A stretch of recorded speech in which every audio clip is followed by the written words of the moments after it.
And there's always a little bit of confusion because there's a couple of areas where it takes a jump in books.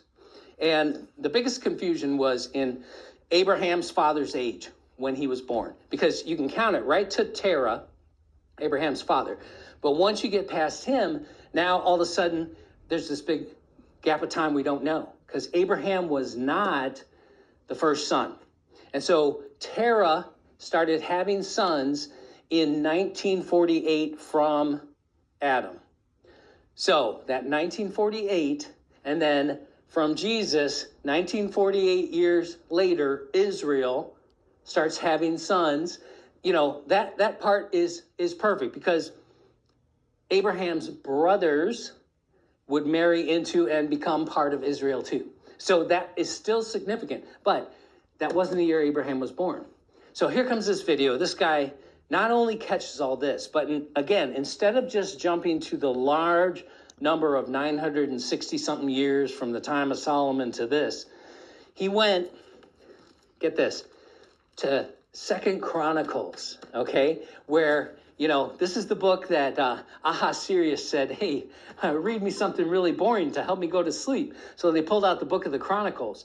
Well, I always wondered, because in Chronicles, they list how many years a king would reign. And then the next king would take over and how long he reigned, and the next one, and the next one, and the next one. So here's this video. Here's the channel, the video, okay, but here's the count. And after going all the way through these, there's a couple of times where they'll use the 430 years from captivity and the 480 years. But otherwise, it is like spot on to the month.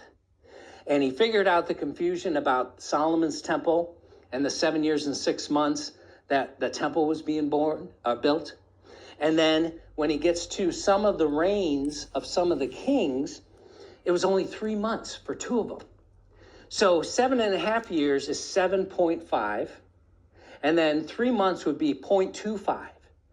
So by the time you add every single reign up to the time of Jesus on the cross, we're talking about right up to the time when Jesus was on the cross and his blood was making payment, it was exactly 4,000 years.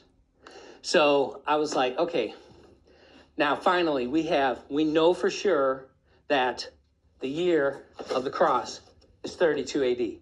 We have so much witness now. We understand this. Again, like I talked about in the previous videos, there was intentional changing of the facts